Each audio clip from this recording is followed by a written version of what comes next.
Good afternoon. I'm Warren Hoge, IPI Senior Adviser for External Relations, and I'm happy to welcome you to this policy forum co-sponsored by IPI and the United Nations Working Group on Democracy, and focusing on the UN's efforts to promote democratization through its various field presences. Today is the commemoration of the September 15th International Day of Democracy, a day proclaimed by the General Assembly in 2007 to reflect annually on the state of democracy in the world.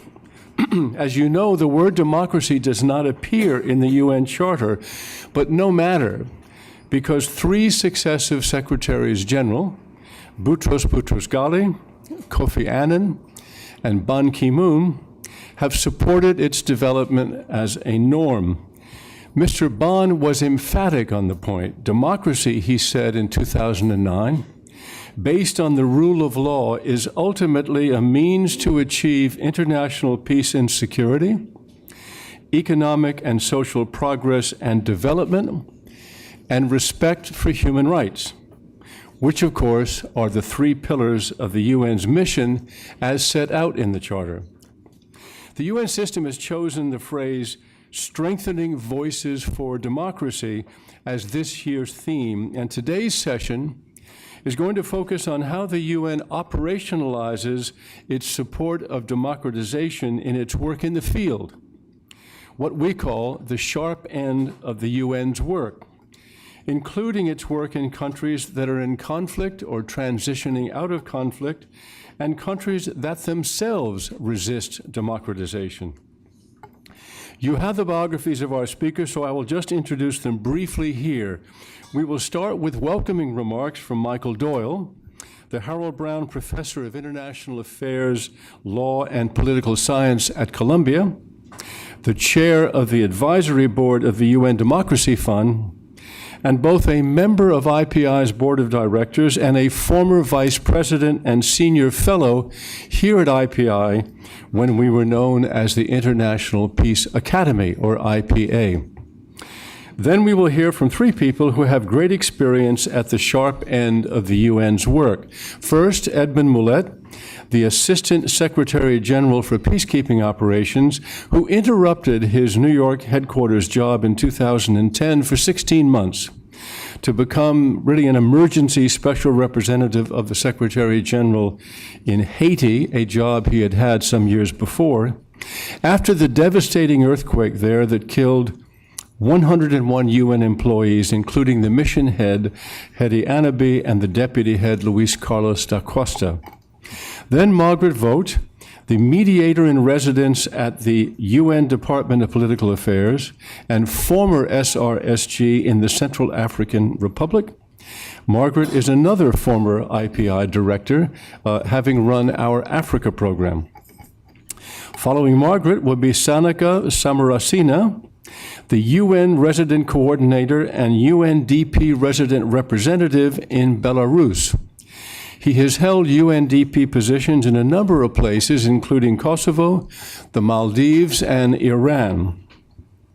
And then we will hear from our discussant, Harriette Williams-Bright, who is the New York representative and advocacy director of Femmes Africa Solidarité, an international NGO working on gender, democracy, peace, security, and development in Africa, particularly with women peace builders. So Michael, will you please start us off? Delighted to, Warren. This is the UN's International Day of Democracy. It's worth taking a few moments to reflect on the meaning of democracy within the Charter and within the institution. And as a U.S. citizen, I'm inspired by a great speech roughly 150 years ago by America's one philosopher president, Abraham Lincoln, where in the Gettysburg Address, he memorably described democracy as government of the people, by the people, and for the people, a historic definition of that term. The UN, however, as we know, is quite different. As Warren just mentioned, democracy is nowhere in the Charter. It is not a democracy in many of the senses that Abraham Lincoln talked about. It is not, first of all, a government of the peoples, except in the area of peace and security, where Security Council resolutions are obligatory under the Charter. The rest of the UN is very far from a government. It is designed to be something that is important, but that is much less. In Article 1, it is described not as a government, but I quote, a center for harmonizing. That's a description of the function of the UN. Nor is it an organization by the peoples. It is an organization ruled by states. Its members in Article 4 are states in their full, sovereign, non-really interferable equality, provided only that they are peace-loving, you may note, never defined, but peace-loving, and accept the obligations and have the ability to carry out the terms of the Charter, and very operationally have been nominated by the Security Council and elected by the General Assembly. That's it's by the states, not the peoples. But the UN is arguably an organization for the peoples. The first three words of the Charter we should remember are "we the peoples." Those are our first three words. They authorize everything else that follows. One of the purposes of the UN in its charter, you will recall, is the support and promotion of human rights. And human rights for a long period of time now, since the Universal Declaration in Article 21, specify the rights of peoples to have their voices heard within their governments through free and fair elections. And of course, the principles of democracy have been strongly reaffirmed by the organization, including, again, as Warren mentioned, by its Secretary Generals and by the entire membership in the General Assembly in the Millennium Declaration of 2000, affirming democracy. The UN, thus, is an organization of all states, whether democratic or not, committed to harmonize their relations, not be governed, not be coerced. But crucially, it is for a purpose. It is for the peoples. It seeks to, and here I channel Lincoln again, bend the arc of freedom toward democracy, not coercing, inspiring, and changing. Now, we social scientists think democracy is easiest for countries that have resolved, in some sense, a shared sense of civic identity. And when they are growing economically, have a large middle class, and are fortunate enough to live in a safe neighborhood like Western Europe or North America. Now, we don't need to look very far to see that even though it's easiest there, good democratic governance further depends upon good leadership, compromise, tolerance, and a whole set of extraordinarily rare virtues. But nowhere is democratization more challenging than when states have failed or when civil wars have ravaged people, even when one is in the process of trying to settle those civil wars. Here, democratization is the very sharp challenge that this panel will be addressing this afternoon, the topics that we focus on today under the sponsorship of the UN Democracy Fund and the International Peace Institute, with the very distinguished panelists to my left and to my right. We are sponsored, I should note, by two very well-matched organizations, UNDEF and IPI. I have the honor, as Warren mentioned, as serving as a chair of the advisory board of the UN Democracy Fund, and this is the only body with democracy in its name in the UN system. It provides support to strengthen civil society, promote human rights, and ensure the participation of all groups, and these are essential foundations for democratic governance. It was founded by the General Assembly in 2005. It has funded 400 projects in 100 countries to the tune of about $140 million. And most of this funding has been directed towards civil society organizations, grassroots democratization. It is a new and unique institution in the UN system. supported by more than 40 governments who have contributed to it and served on its board. It's led by an able and dedicated staff headed by Roland Rich and Annika Saville. IPI has an equal claim on our gratitude as the leading independent but UN-affiliated think tank. It has tackled and informed us, that is the community around the UN, on challenging issue after challenging issue. Its independence has been demonstrated again and again by a willingness to step upon toes, and I congratulate it for the role.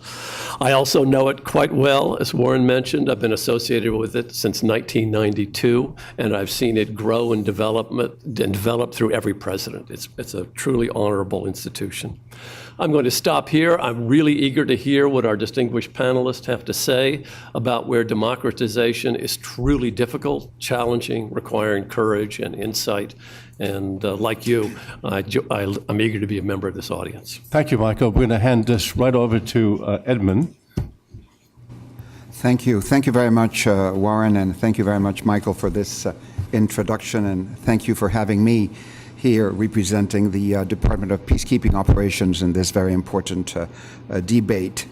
I only have 7 minutes, of course, and so I have so many things to say about democracy in the areas where we are deployed, so I'll try to keep my remarks short so we have enough time for questions and answers and comments. As we know, even though peacekeeping operations are deployed in areas where there is conflict and in many cases failed states, peacekeeping operations are above all political instruments. One could say that peacekeeping is a technique designed to preserve the peace, however fragile, where fighting has been halted, and to create political space for implementing agreements achieved by the peacemakers. The trend, of course, as you have seen in these last years, is that the Security Council is sending peacekeepers to places where there is no peace to keep, no peace agreements, no ceasefire agreements, no cessation of hostilities. So the nature of peacekeeping has been also changing. These new roles, of course, include our support for formal political processes, such as elections, women's political participation, parliamentary support, constitutional reform, and dialogue processes. It also comprises informal processes such as regular dialogue with national authorities, business and civil society leaders, civic education, and other efforts to promote good governance practices. In undertaking work on political dimensions of peace, the UN has learned that democracy must take root from within. Its form and timing cannot be externally imposed. While the UN must stand for representative, inclusive, and legitimate processes, there is not a unique path towards democracy, and no final destination either. Democracy is a process, always perfectible and ever-changing, as we know. Democracy is by definition a regime that encourages conflict, in the positive sense of the term, to occur in a regulated and structured manner. Therefore, democratization is often a dynamic and sometimes conflictive process. There are also some considerations that are unique to post-conflict settings, and in particular, the complex links between peace and democracy. Stabilizing deeply divided societies only with an iron fist may silence political dialogue. At the same time, putting up for grabs each and every political decision in a society which is fragmented and traumatized by years of violence and war may carry the risk of attention overload and a reignition of violent conflict. Evidence also indicates that political competition in post-conflict settings can exacerbate violence in the short term, while democratic reforms take a long time. This may so much be the case that we increasingly urge parties, in some cases, to delay the first elections in post-war countries to avoid an overstretch that would jeopardize the still very fragile societal healing and peace processes, and to ensure processes that can be free and fair.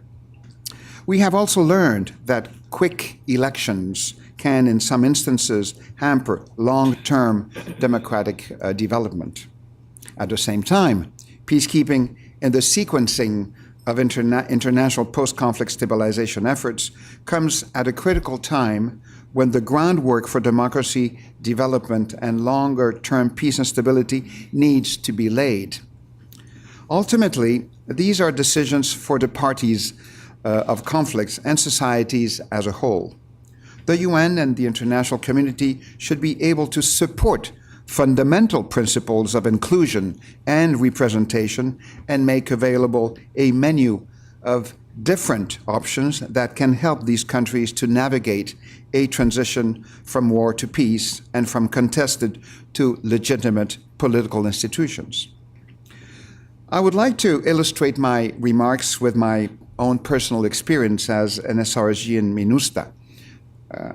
As Warren mentioned, I assumed MINUSTAH's leadership for the second time in the aftermath of the earthquake in 2010.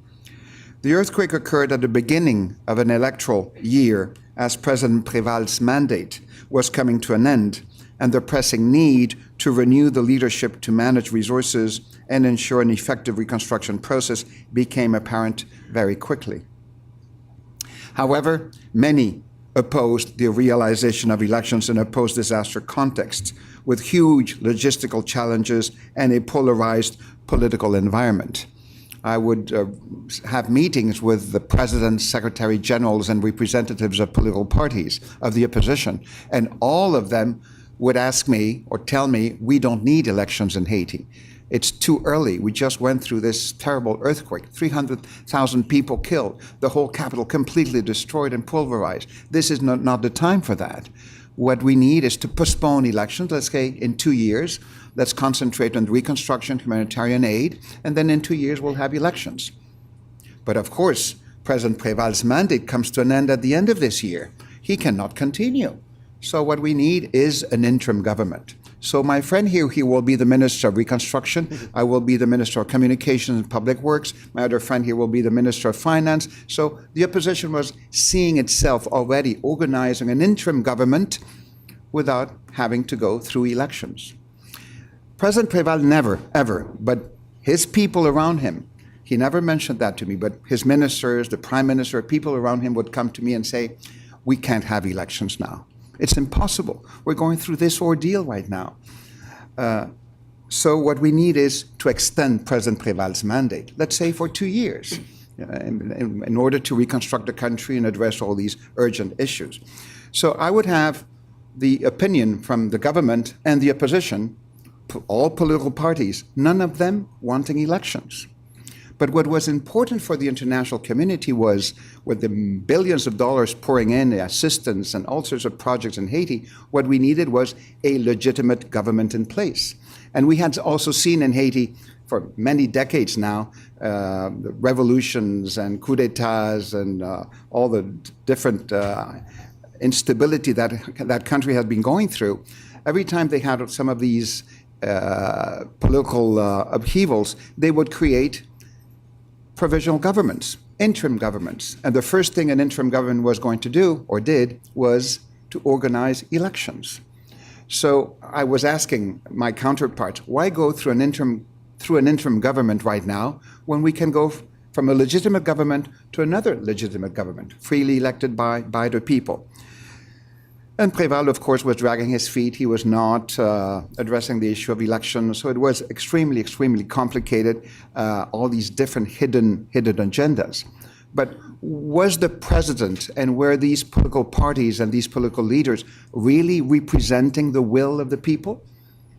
Were these political parties really representing the sentiment of the people? And my own conclusion was no. I mean, they're in this political elite without really representing the sentiment and the will of the people. All these, of course, were valid points from the president and the opposition. Their fears were not unfounded. But nevertheless, the perspective of having an institutional gap with a significant amount of international resources, as I said, being injected into the country to rebuild it was even bleaker. Holding elections was not a choice. It was a necessity and, above all, a constitutional requirement. So in this context, MINUSTA, an integrated, multidimensional peacekeeping mission, supported electoral authorities in the organization of elections by providing assistance in the logistics and in ensuring proper security coverage. And moreover, using my good offices, I worked with other international stakeholders to build momentum for elections and encourage the realization of a transparent process. This is to convince the president and political parties and leaders and everybody else, civil society, private sector, that elections were important. Notwithstanding our joint efforts, elections were marred with irregularities to the point that on election day, 12 out of 19 candidates claimed the annulment of the process because of massive frauds. I had many sleepless nights after those days. And my question to myself was, should I intervene? Should I do something or not? I don't have a mandate on elections. I have a mandate for good officers, but that's all. Should I stretch that mandate and do something more, something else? I knew that if the electoral fraud that had been organized by the government and the official candidate, etc., carried on, we would see almost a civil war in Haiti. And the ones who would be picking up the pieces of that would be the peacekeeping mission, would be MINUSTA. So in the end, I decided to really intervene directly in order to stop this massive fraud. And since we don't have time, I will not go into all the details of all the things we did in order to change the whole situation with the assistance of the Organization of American States, with direct implication of the Secretary General, Ban Ki-moon, and many member states. We were aware that these marred elections, particularly in a context where stakes are so high, it was a source of instability as they cracked the foundations of the future government's legitimacy. But also we were aware of our own limitations as peacekeepers, as soldiers, as military, to tackle this situation and its potential destabilizing effects on the ground. On many of these, the country was paralyzed for about 6-7 days, all the roadblocks everywhere, and I decided to withdraw the forces from the ground and only allow the Haitian National Police to deal with that civil unrest. I believe that a peaceful transmission of power from one democratically elected government to another was a condition sine qua non to succeed in broader reconstruction and humanitarian efforts. So as head of the mission, I actively engaged with all the parties to find a compromise and allow for the popular will to be respected. And this raises many questions that require our careful reflection and frank discussion. How to reconcile efforts to build long-term foundations, to build a peaceful environment by promoting democratic practices that could be disruptive in the short term, with efforts to stabilize and create space in a post-conflict country. How can we foster genuine engagement and ownership by local leadership when political reforms may threaten the interests of entrenched political actors? What kind of political mediation strategy can we have? What incentives and leverage can external actors use? What are the trade-offs between strengthening and transforming state institutions? What are the trade-offs between peace, security, justice, and reconciliation? Between building states and building peace? Between political and economic reform? I believe there is not an easy answer to all of these questions. However, I think that in promoting peace building, the international community should focus on norms, such as legitimacy, representation, and accountability. And we should also focus on processes, such as fair elections, transparent public finances, the independence of the judiciary, and civilian control of the security forces. All that can contribute to democracy over the long haul. Sorry. And this can be done through various tools, one of which is the good office's role played by the SRSG, but there are many others. And for instance, peacekeeping operations are becoming increasingly engaged in rule of law support, including work with judicial systems and development of national police institutions. These are areas that are at the core of a democratic system and must be understood in this light. This trend is likely to be confirmed in the years to come, as it has come apparent that progress made in security sector reform and rule of law in general cannot last if they are not bolstered by a parallel process of consolidation of constitutional rule and rule of law institutions. I stop here and I thank you very much for your attention. Edmond, thank you. I was rushing it ahead to try to save the applause to the very end. But let me interrupt myself before I turn to Margaret to say that one of the best things we do at IPI, at least one of my favorite things here, is what we call our SRSG series, because we bring people from the field here to a headquarters audience. And if they're good storytellers, the way Edmond Mulet is, you get a really great idea of what it is like to work for the UN, particularly in some rather conflicted and difficult places. Edmond came, we had, for instance, here on Friday, the SRSG for Somalia. In October, we will have the SRSG in Mali. Edmond is an old friend of mine, and I saw him on the street when he got back from Haiti, and I said, would you come to IPI and tell us what that 16-month experience was? He did, and it was one of the most compelling, you got a little taste of it there with his storytelling ability, sessions we've ever had here. So Edmond, it's always good to have you back here at IPI. As it is to have you, Margaret, my old friend and colleague. Margaret Vogt. Thank you very much, and it's a pleasure to be here. I'm not sure I'm such a good storyteller, but I'll try. But for this session, and just coming out of a special political mission, a particularly difficult one, I thought it was a good opportunity to use this session to really look again at some of the principles that we have on the table and to see how relevant or operational, how we can effectively operationalize these principles in some context. In contexts such as the Central African Republic, where we presume there is a state, we presume there are institutions that can be worked upon, that can be developed for democracy to take root. I agree that democracy is a process, but fundamental to that process is the existence of certain minimums. And we presume when we go in that we can build on those minimums. The mandate of a special political mission calls for that mission to work with UN institutions and programs to strengthen the fundamentals that would make democracy take root. But what if those institutions don't exist? Countries that have failed, they were creations of history through the colonial formulation that never really became a state. And right from independence, they go through cycles of coups d'etats. What is the meaning of some of these efforts? I revisited the Secretary General's guidance note on democracy in preparation for this exercise. One of the ethos is, that we should make sure we do no harm. That as members of the international community, we should not come with preconceived and prefixed concepts of democracy to impose.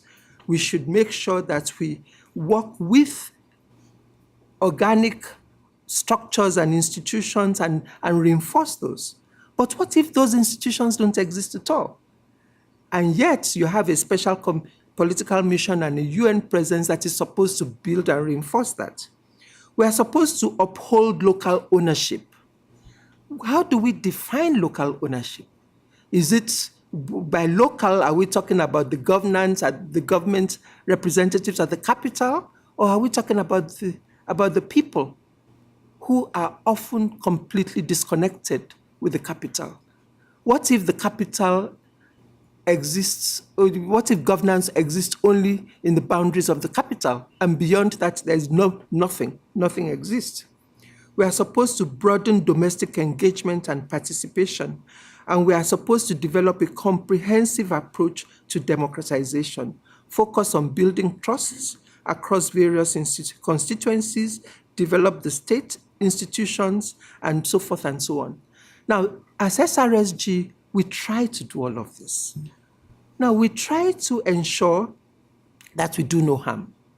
Firstly, by trying to understand the local context. As I said, in a place where the state does not exist at all, you quickly understand that you have to put in place various diverse instruments, not necessarily one that is only focused on the capital, but you have to put in place instruments that also addresses the needs of the population in the field. You try to work with the women, you try to work with the local population. But these tasks are often made extremely more complex when you have to work within the parameters of a political arrangement. As Ed said in his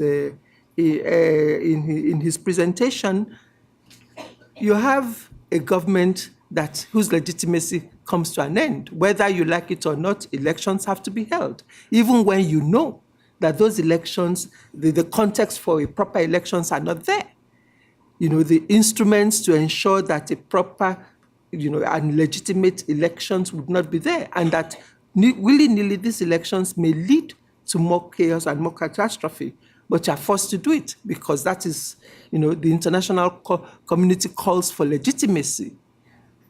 And the people ask you, whose legitimacy? Is it legitimacy in whose eyes? Is it in the eyes of the members of the international community or legitimacy for the people?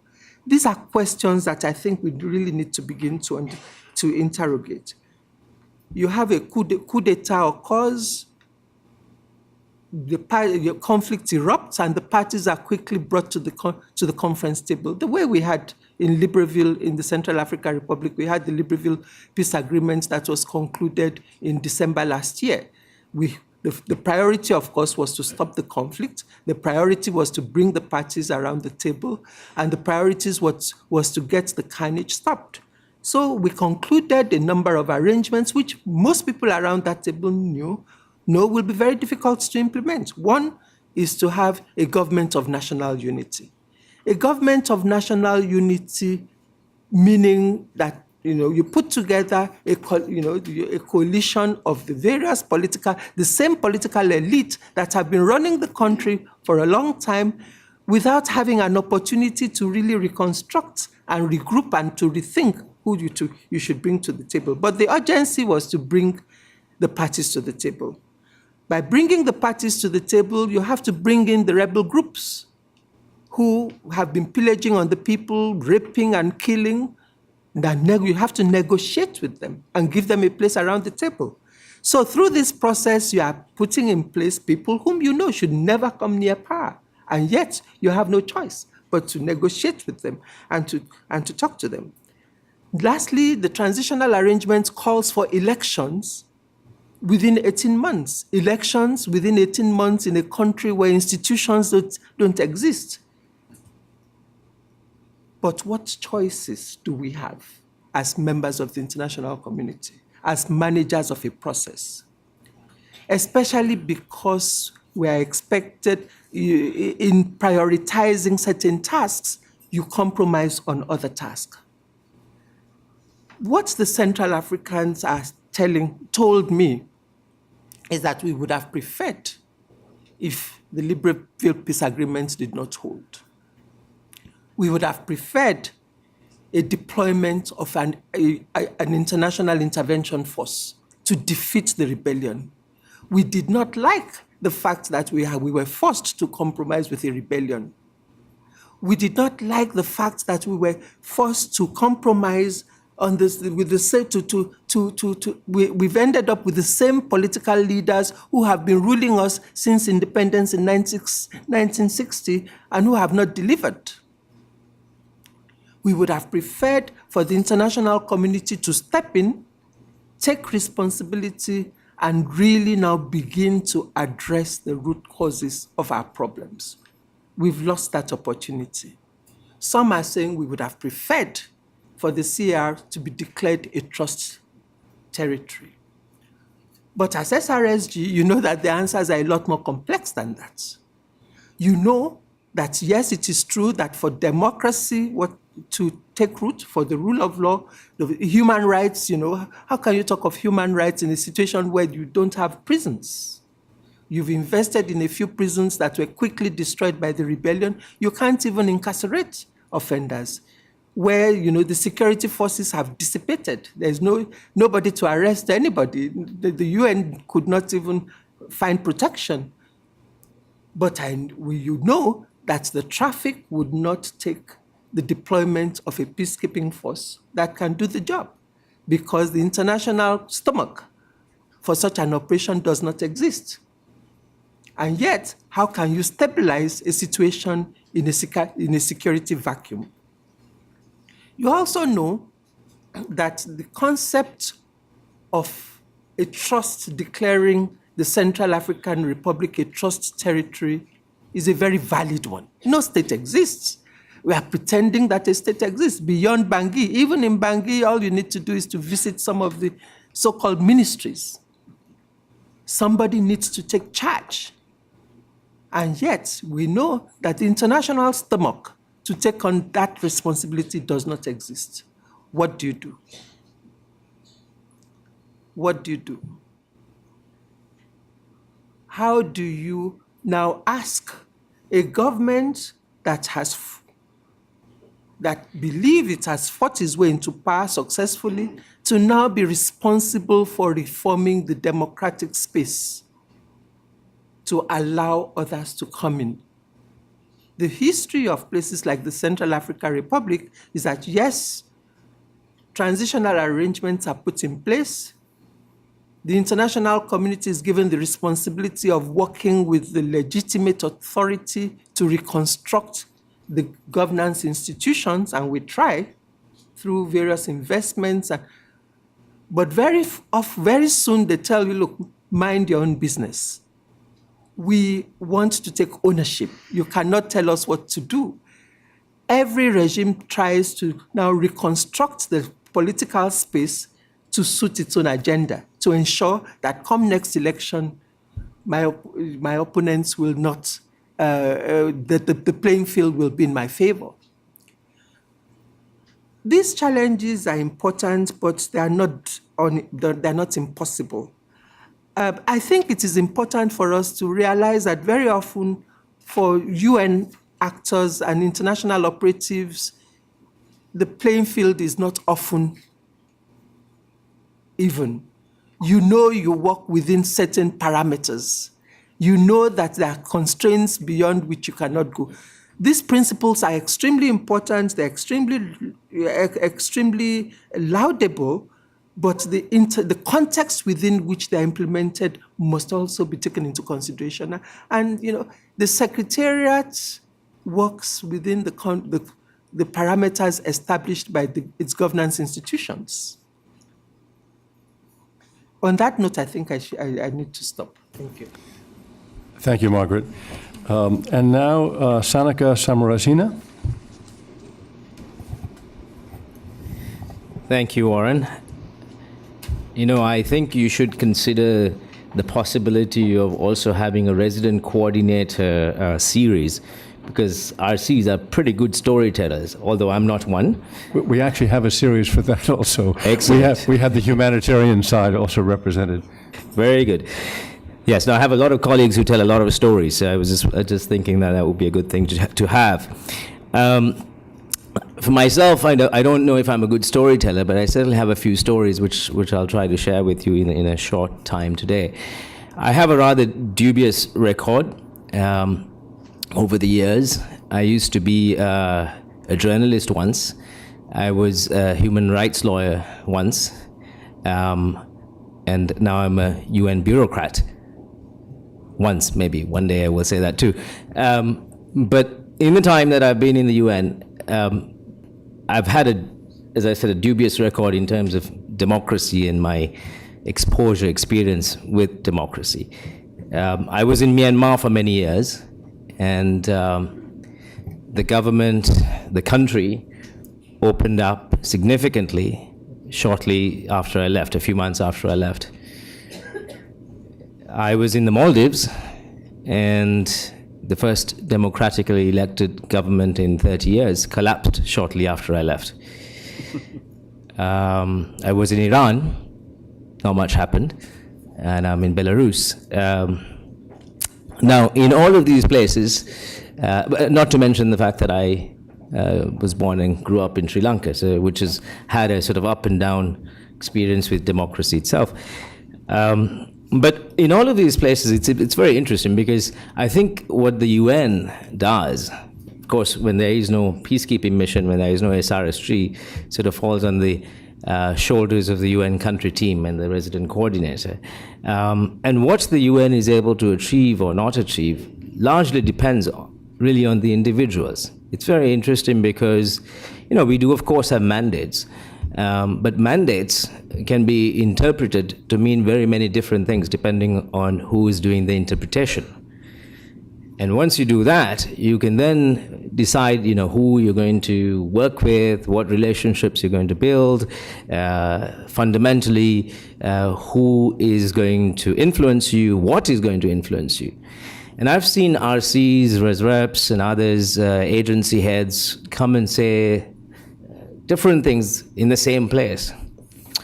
In one place, for instance, I remember an agency representative, not to mention the agency as such, but who said to me, listen, Sanaka, the truth of the matter is I was sent here because I play golf.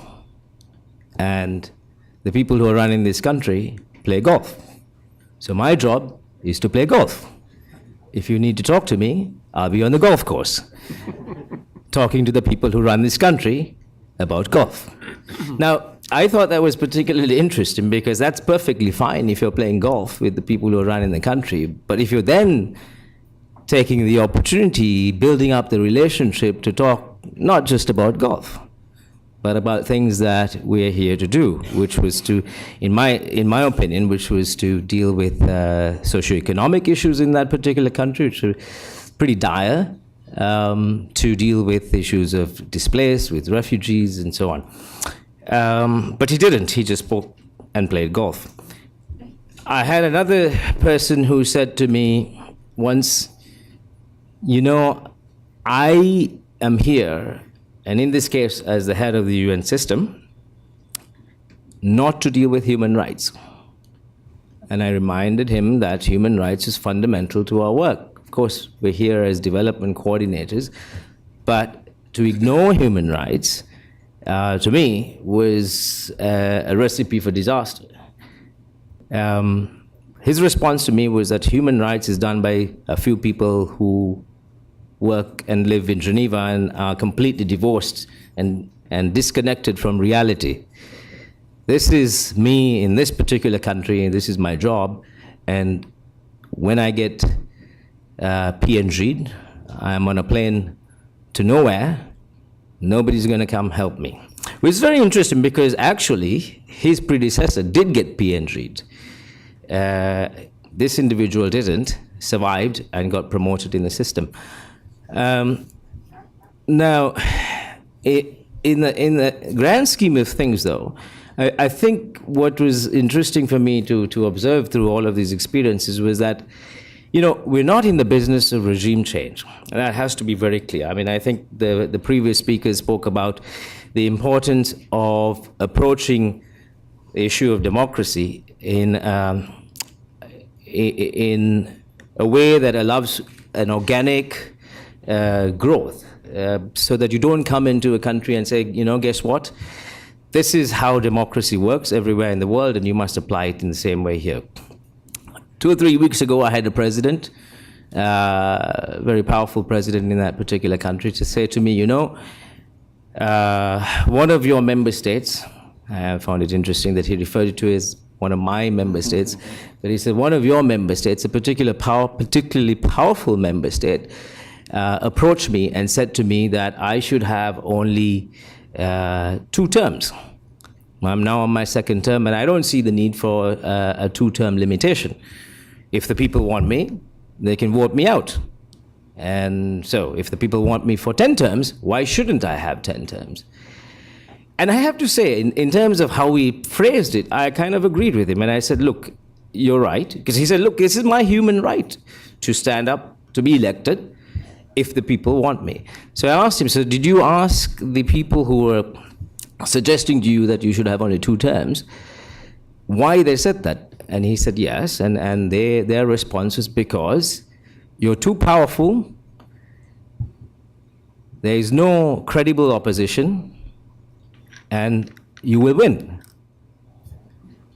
That was very interesting because he says, well, so precisely because there is nobody else, precisely because people want me, I will win, and therefore I shouldn't run. And then I sort of reminded him that maybe there are certain things that he's doing or not doing that do not allow for a credible opposition to be formed. Maybe if there are ways in which you can deal with the issue of the freedom of the media, freedom of assembly, civil society, capacity development, etc., these people who are talking about 2-term limitations might stop talking about it. So I guess, you know, and there was an interesting sort of traction there in that conversation. But I'm not sure that the advice will be taken.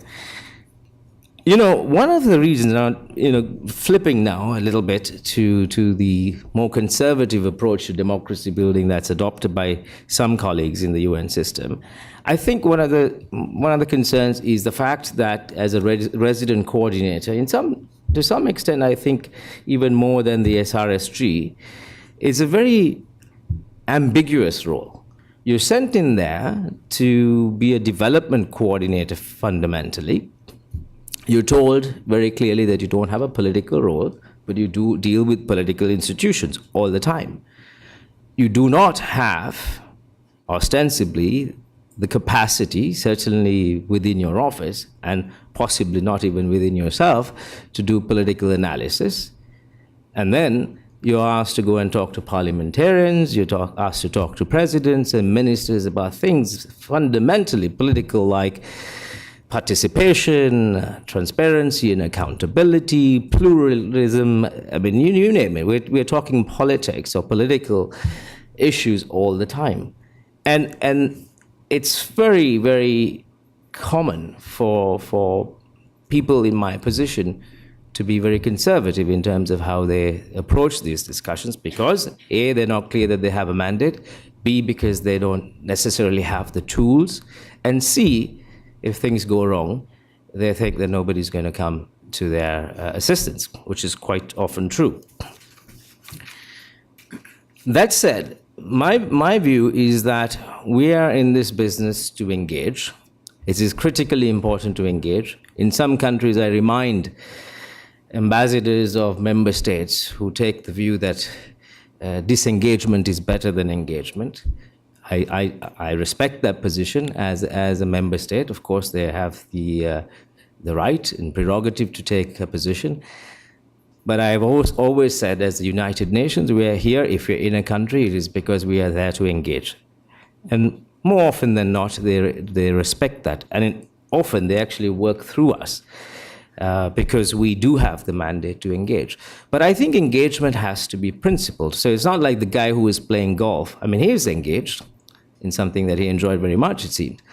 But it has to be principled engagement. And the principles, the norms, come from what we are about. We're not just an organization that's just there to put up a shop and hang a flag and say we're here. So, I think Edmond's point about, making sure that the norms, the processes are what we stand for. There's no embarrassment. There should not be any fear to take a principled position in terms of engagement. I think that if we're honest, if it is very clear to all parties concerned that we have no hidden agenda, that we have no axe to grind, that we have no particular member state that's dictating terms to us, then I think that the relationship of trust can be built over time.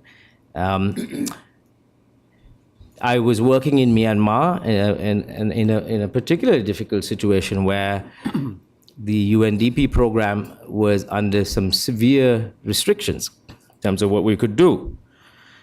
We were told that we could only work at the grassroots level, and we must work on health, on education, on poverty, on environment, on HIV in a sustainable way, but with only at the grassroots level.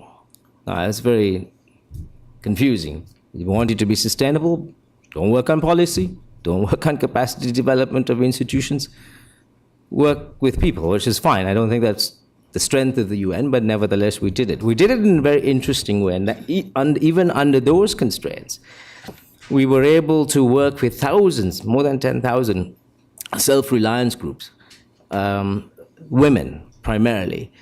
And what we did was we infused into the program democratic principles. So you had this large number of people around the country who had some inkling of what democracy was, although we were not able to work at the policy central level. It has its positives, and we did actually have a positive impact, I think, because one day, eventually, when the country opened up, there were a number of people within these villages who understood what this is all about.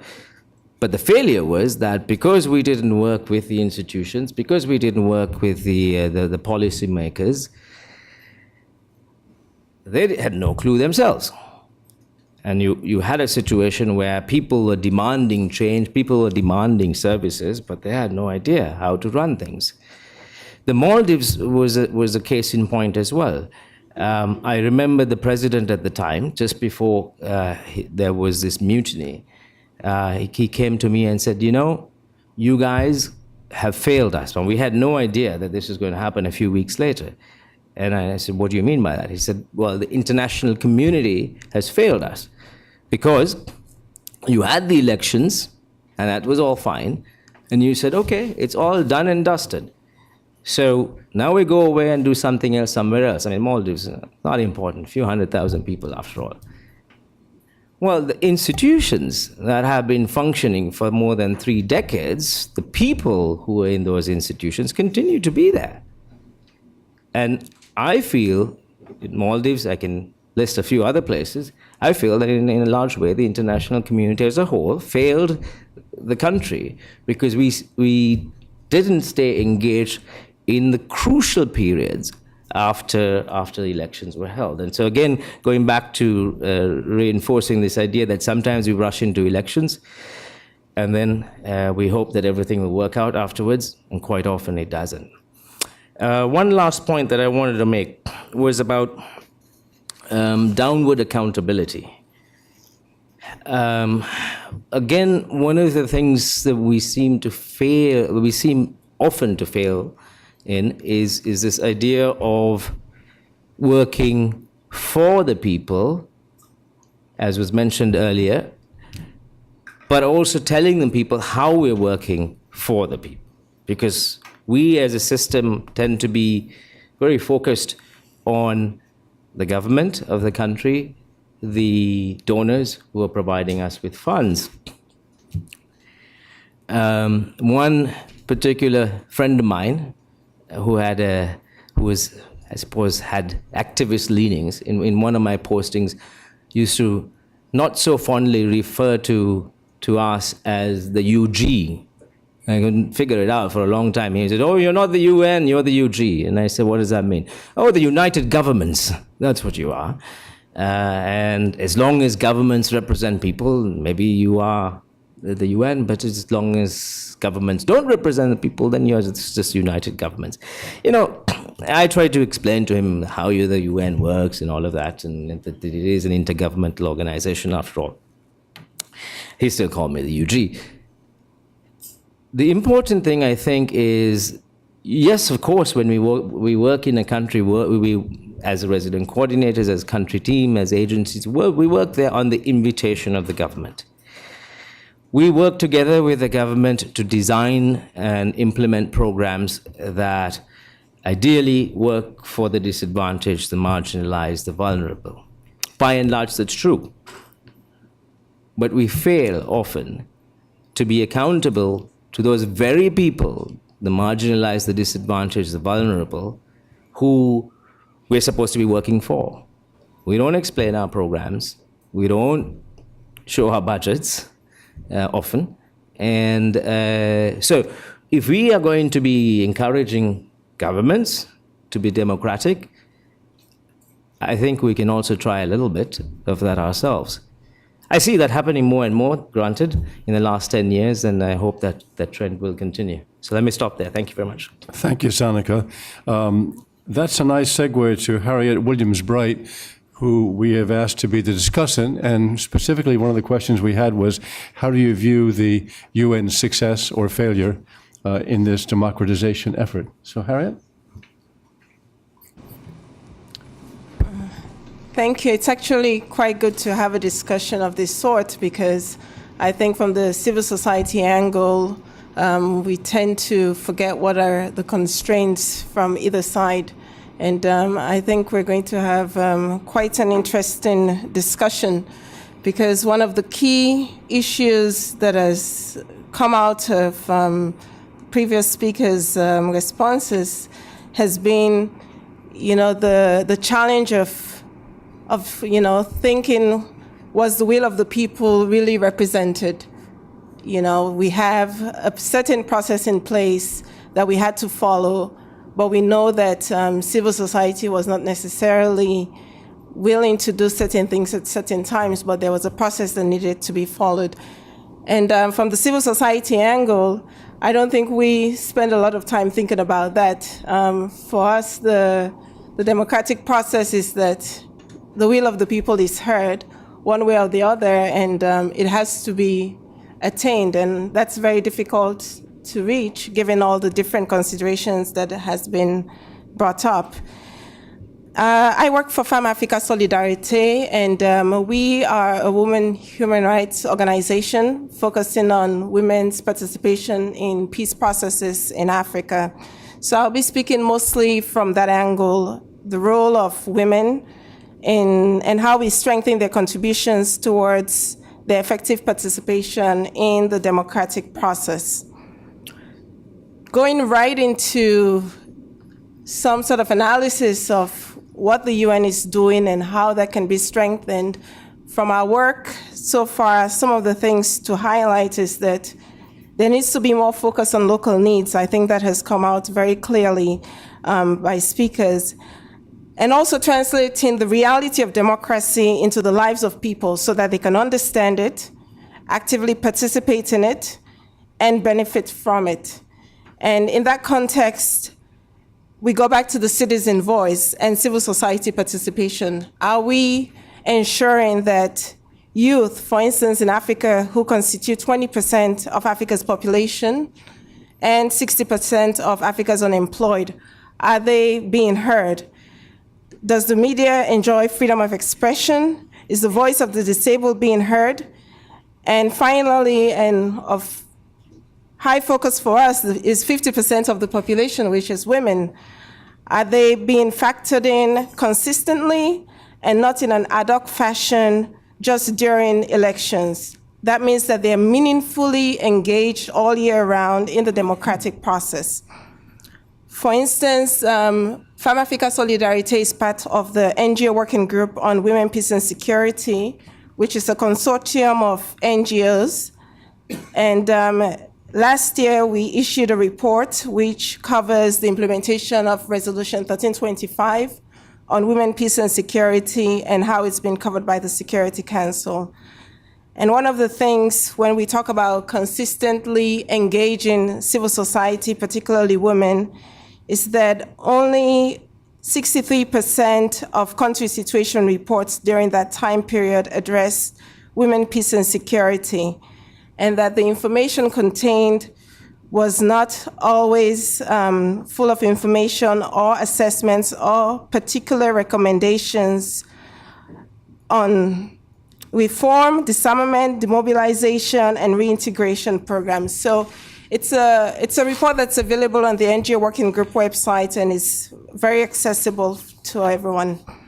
The other one was an area that needs to be focused on is the sustained and strategic security, political, and development support to democratic processes, and how women's networks and civil society organizations can be strengthened through this gender disaggregated data and peace consolidation benchmarks using gender-specific indicators. And also how governments and civil society can be supported to build accountable democratic institutions that brings about a people-centered development. I will also discuss some of the work that us as an organization, Femmes Africa Solidarité, has been doing in the Great Lakes region to increase women's voice and participation in democracy, and also during elections. There are some key things that we seek to promote. One is to strengthen women's participation through 1325 on women, peace, and security. The other is to build a critical mass of women in government to advocate for the concerns of women that otherwise get frequently overlooked. And that means striving for parity and a 30% minimum as called for by the Beijing Platform for Action. We also encourage capacity building of women where necessary, and also encourage them to build networks and alliances with women as well as men in parliaments. And lastly, but there are many more, is that women themselves are a strong force in shaping the environment in which they want to live. And so we push for quota systems in the implementation of rule of law and equality of representation. In DRC and Burundi, FAS has worked with the UN Democratic Fund, UNDEF, to contribute to building the skills and capacity of female parliamentarians and to connect with women at the local level to understand their concerns, to use female networks in parliament, and to build coalitions on gender issues. From a regional perspective, recently we collaborated with the Special Envoy to the Great Lakes, Mary Robinson, and the International Conference on the Great Lakes region on a conference in Bujumbura to ensure that women play an active role in the ongoing Great Lakes peace process. The conference, which was the first of its kind, combined gender, human rights, development, and peace and security to promote citizen participation and voice. The aim was to ensure that women were involved in the peace process early on and not in an ad hoc manner when it is too late to turn the tide. And we're not saying here that women are a monolithic group and they will come together to push for gender issues, all without any challenges. But it's worth noting that quite often women are willing to put aside differences for the promise of peace and to address very specific obstacles that they face, including their political participation, displacement, and the abduction of children.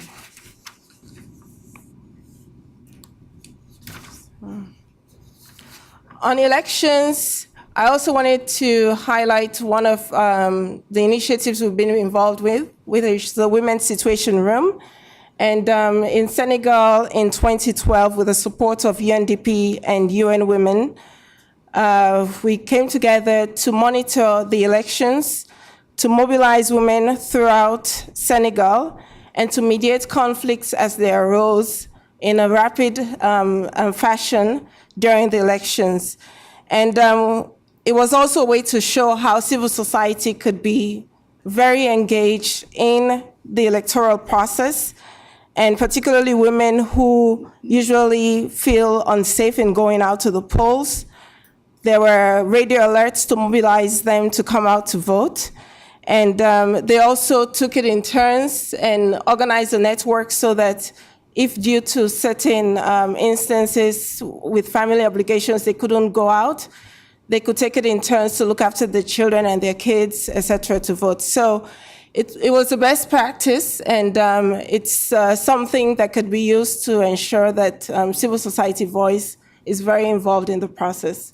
I'll stop there for now, and then we can continue. Thank you, Harriette. We have about 20 minutes left for questions. If you would raise your hand, a microphone will come to you.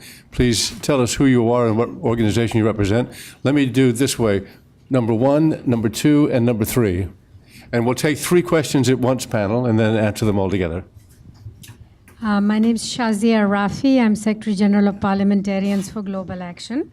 I'd be interested in hearing a little bit more from Monsieur Mulet and also from Margaret regarding the role that Parliament played and parliamentarians played in both Haiti and in the Central African Republic during the various periods of crisis, and whether the UN system could have done somewhat more to strengthen the role they could have played, in a sense, in both stabilizing the political process and taking some leadership. As we speak, we're actually putting together a delegation from Central African Republic now in coordination with the French mission to the Security Council to try and see if we can get some direct feedback from them. And I know we did that with Haiti several times. Just pass it right to the gentleman right behind you. Thank you very much. I'm Massimo Tomasoli, the Permanent Observer for International IDEA to the UN. And I was very impressed by these first-hand accounts of challenges and opportunities, more challenges than opportunities, I would say, on the ground. The guidance note of the Secretary General that was mentioned by Margaret Vogt was adopted in 2009. So my question is, have you seen any changes in the system as a consequence of that adoption that speak to the issues that were raised, for example, in relation to the instrumental and end value of democracy that sometimes is perceived within the system by those who work on development and those who work on political issues, or in terms of operationalizing the principles as Margaret and to some extent also Edmond have said. Thank you. Thank you. And William Verdon. Thank you, William Verdon. I'm chairman of African Views Organization, but I wear many hats, one of which is a board member of the University of Rajasthan in Jaipur, a women's college. And Ms. Williams-Bright, this is specifically for you. We provide an education for virtually nothing for women from Africa to go to India. And I would like to speak to you about that in a little while. But in general, some words, peaceful transition, reconstruction, elections, engagement, separation. There's an area in Africa that's been in limbo for quite some time, and that's Western Sahara. Is there anything going on there that can enable that area to become a full member of the UN, or certainly a country in and of itself? Thank you very much.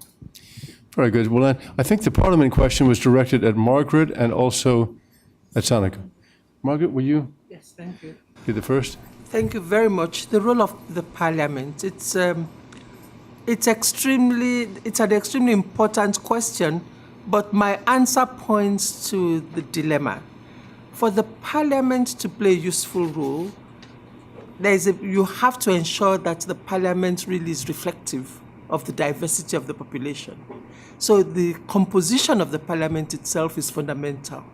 But in the situation, in the context of the CAR, we have a highly politicized Parliament. Even before the present coup d'etat and uprising, the Parliament after the last election was perceived to be very unicameral, because the opposition decided to boycott the election.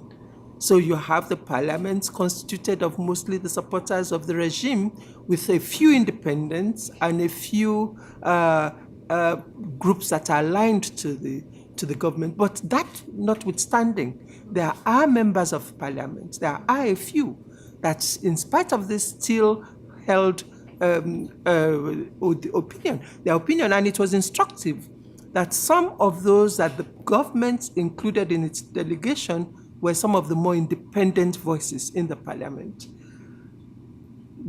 Now, of course, we have an interim Parliament in place that is again has a large constitution of members of the Seleka group, the rebellion, because Seleka used its power to force its membership into the parliament. The UN position was that the interim parliament should be reformulated, should be reconstituted.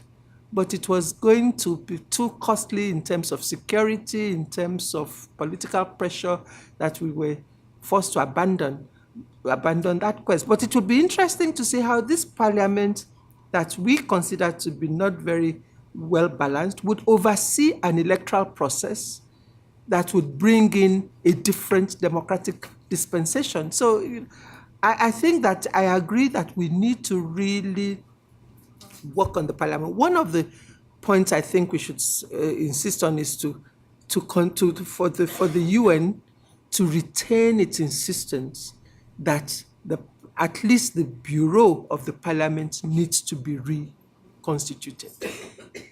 It was a point that the UN insisted upon.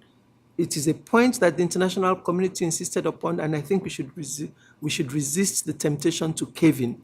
Otherwise, everything else will be compromised. I think that was the. Have we seen any changes since this? Well, actually, hang on a second. I want to ask Edmond on the Parliament question, Okay, and we'll come to the changes in a second. Edmond. Thank you. Yes, the role of parliamentarians in Parliament, the crisis in Haiti, I think they were very, very important, but not for the right reasons. I think, I'm afraid. I would appeal to the principles of democracy, to respect the will of the people. I mean, but when we touch their real interests, I mean, they're for practical reasons, we were able to convince them to go ahead with elections, because if they were going to have a interim government in Haiti with no parliament. So that was against their interests. And then when the fraud came, the first round of elections, the social upheaval, unrest on the streets, etc., the possibility of having, another interim government and with no parliament, also that touched them quite directly. So I was able to bring them on board to rally with me in support of the real democratic process in Haiti, but for reasons that were really directly related to their personal practical interests. But a more recent example is the one we lived in Mali. As you know, we had elections in Mali now in July, and many political parties were opposed to that. It's too early, it's too soon, etc., let's postpone, etc. But many stakeholders were pushing for that. And both in Haiti and in Mali, there was also a practical reason. Many member states, and a very important one, a very important donor one, cannot provide any kind of assistance unless there's a legitimate government in place.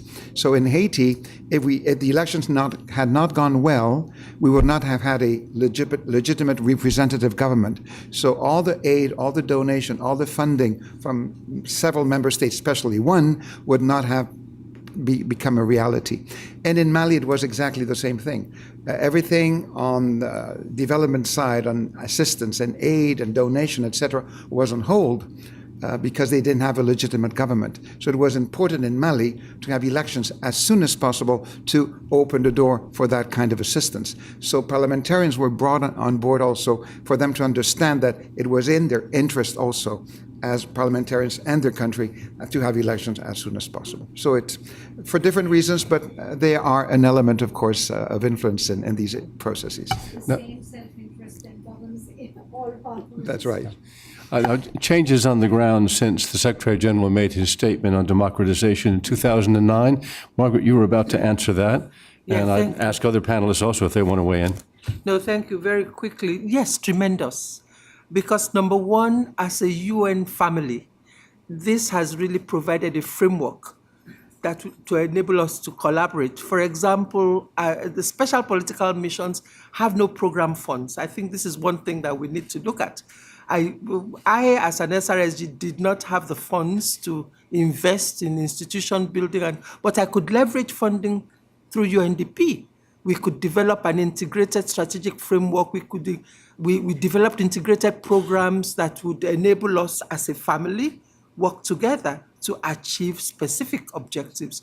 That guidance note and the policy committee decisions that followed really empowered the SRSG to now lean on the programs and to put money on the table. It's still a struggle, but it's really helped. It's also helped the SRSG to access resources which would have been difficult to access. For example, because you have to reach out you have to help the government expand its reach to the local communities, to the hinterland. Certain resources came with that which would not have been available. We were able to use that as an argument to acquire a little bit more resources than we would have. Sanaka? Well, very briefly, in terms of an RC or UN agencies, I don't think it's made a significant difference yet, except as Margaret pointed out, it has helped us to work with the Secretariat, with missions in certain places. I do want to mention quickly, though, on the question of parliamentarians. I think where we really need to work a lot more is on how we deal with political parties. There still remains an issue. As Margaret said, it all depends on who's in Parliament, but it also depends on who's not in Parliament and why they're not in Parliament. And so, through the development programs, we're trying to figure out how to work with political parties. Very sensitive, very complicated, but it's an area we must work with. And just a quick addendum to that, also military and police, because they tend to be the ones in some countries which takes out Parliament, right? But we haven't really in our development programs. We work with the military and the police on things like human rights, humanitarian law, etc. But on the question of democracy and the importance of having civilian institutions representing civilians, doing work for civilians, that has not been quite worked out in our development programming yet. Edmond, please. Just three concrete examples where we have felt the change. Of course, one in Haiti, because this guidance was issued in 2009. So in 2010, we were confronted with these dilemmas in Haiti. So this was a reference.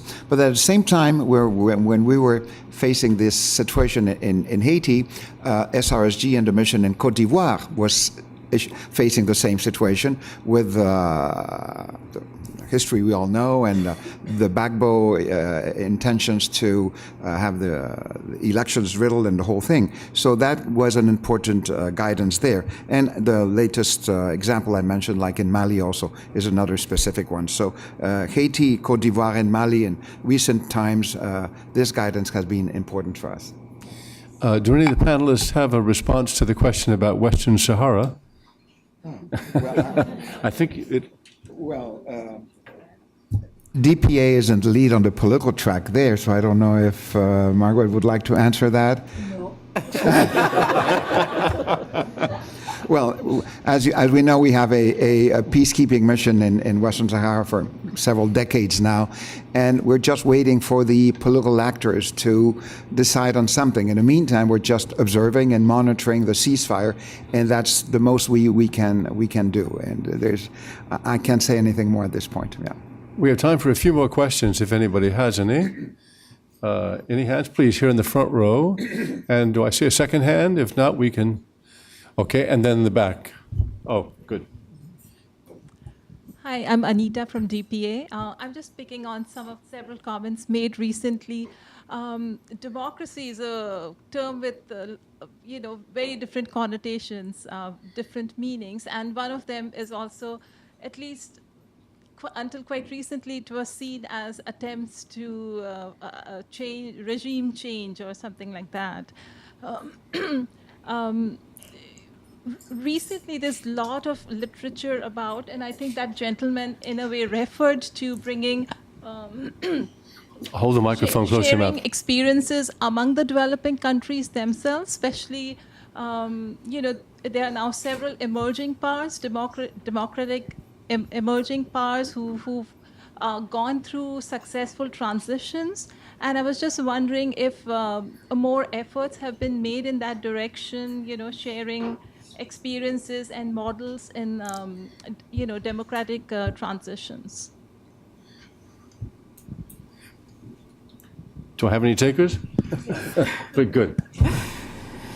We take that very seriously, the sharing of experiences. One of the things, due to resources, we don't do a lot of sharing of experiences outside of Africa, as much as we want to. But even within Africa, where democratic processes have gone on very well, for instance, in the Great Lakes, Rwanda has gone through a successful transition, we would say, and we bring in women from the DRC or from Burundi and have, study tours with them, and also take them to Senegal, because at least within Africa, there are very similar situations that are easily followed, or that you could draw parallels with.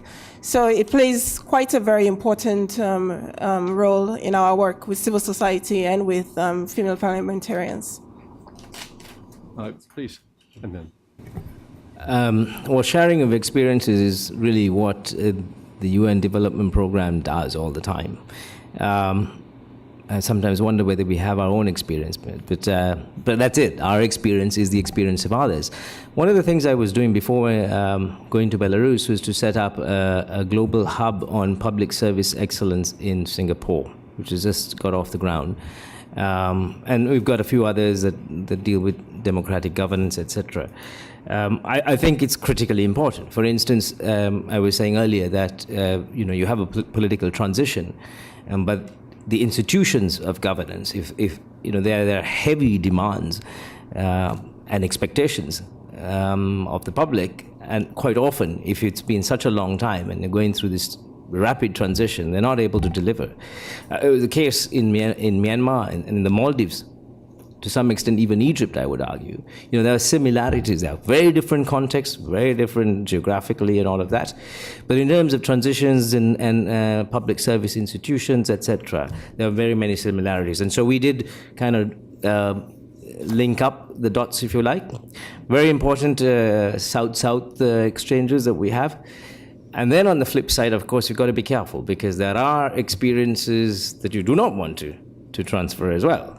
And I have seen some of those happening also. I think the military one and the police, especially, we found it quite useful to be able to have senior generals who have played a positive role in transition, clergy coming to other countries where there is perhaps, if there's a very strong involvement of the religious institution concerned, those kinds of exchanges are very helpful. Thank you. And Michael?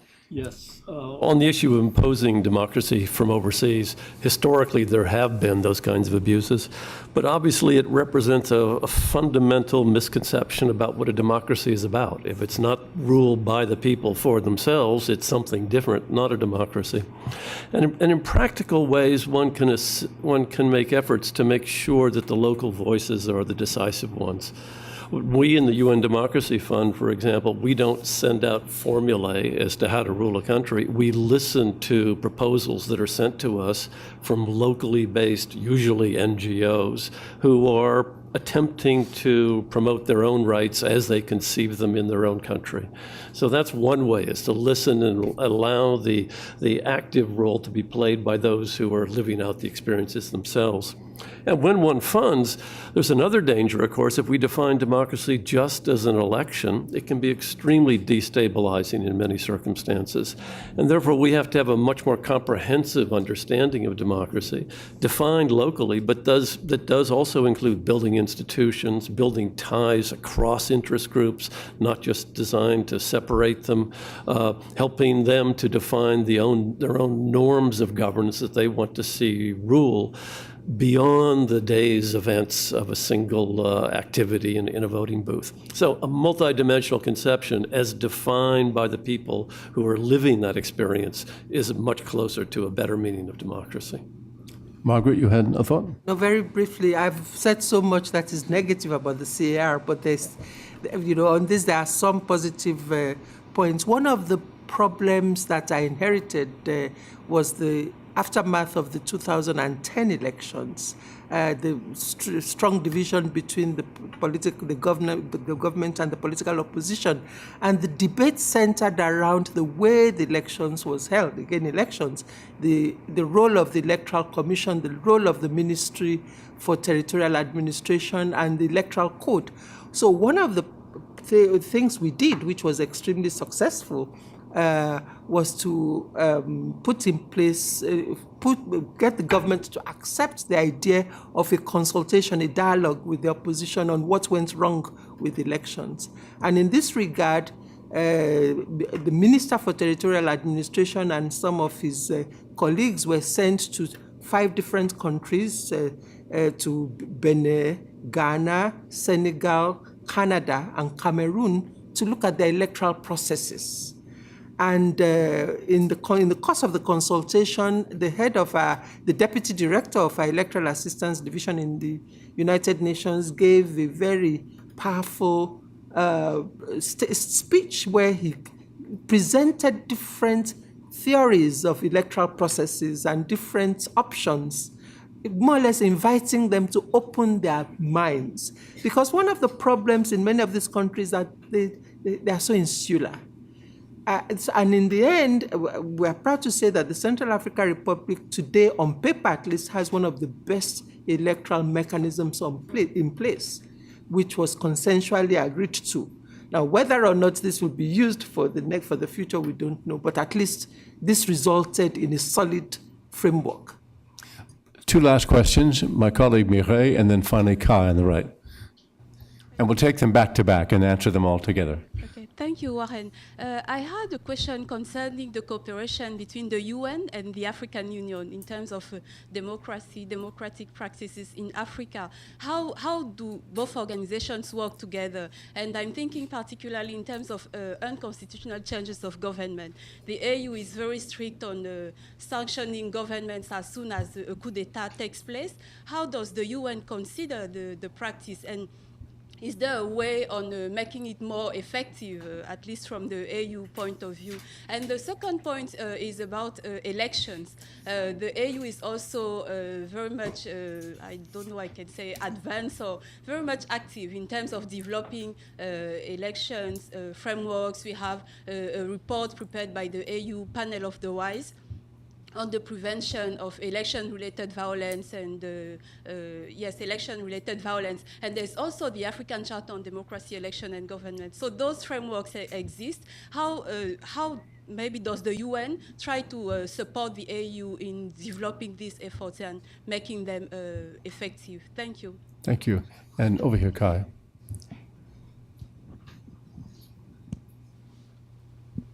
Thank you. Kai Stabel from UNDP. My question kind of follows on what the last question was. It deals with whether or not the international community as such is a credible vehicle for democratization. Going back to what Sanaka was talking about with coordination internally, etc. So are we as a community able to actually disseminate, collect, and share the right ideas and go for what is best for the peoples, by the peoples? Or are we hindered to a large degree by the fact that the resident coordinator sometimes is not able to coordinate because there's not a cohesive, coordinated atmosphere? So I'm just curious whether or not we as an international community, if we're not able to have our own house in order, and I know democratic dialogue allows for opposition thoughts, but sometimes as an international development worker going with this sometime ragtag army to another country, I'm wondering if it arrived at my doorstep, how would I perceive these choices, these unwillingness to coordinate across, sort of say, the World Bank or the UNDP or the SRSG's role versus the RC role? And I think sometimes it would be interesting to hear how do we tackle these problems, because we know they're there, and how do you in your positions deal with this, that you're in a position where you're supposed to coordinate, you're in a position where you're supposed to be the conductor, but how do you deal when they're not playing from the same sheet of music? Thank you. Okay, we have 3 minutes. Margaret, I instinctively look to you on the question of the AU. Yeah, thank you very much. Very, very closely. We work extremely closely. And in fact, our position on coup d'etats is to support the African Union position, because it's a position of principle. Non-recognition of governments that come to power through unconstitutional means. The simple reason being that, what then happens if another coup occurs? There are certain basic principles which have to be followed. But that said, even the AU works with us in addressing the fundamentals, in bringing back a situation to constitutionality. It is not always tidy. It is not always easy. Sometimes, it's some of the members, some of the countries there are dynamics within the region which one have to take into consideration. But we find that it is always better to stick to positions of principle. And then finally, the coordination question. Any of you could answer that. Good. Briefly, at least in our experience with integrated missions, when you have the SRSG and coordinating with the DSRSG, RCHC, and sometimes with another DSRSG, I do believe sincerely that we are playing the music from the same page. I mean, I don't see any differences there, and the same message is there on transparency, on accountability, on representation. All that is there, and on the independence of judiciary, for example. I mean, UNDP and the missions that have that kind of responsibility on rule of law. I mean, there is a comprehensive approach there. So I don't see really differences in integrated missions. I don't know if in other settings, but in our experience in DPKO, that's the case. Can I just wrap it up by saying, I think there's an abstract thought out there that somehow the United Nations exists out of politics in some sort of apolitical manner. And from the very first comment that Edmond made about peacekeeping itself being political, I think we've heard today how deeply involved the UN must be involved in politics and how tricky that involvement can be, playing off local realities against maybe some of the more theoretical objectives we have. I want to thank the panel in particular for this very interesting session, and thank you for your attendance and good questions.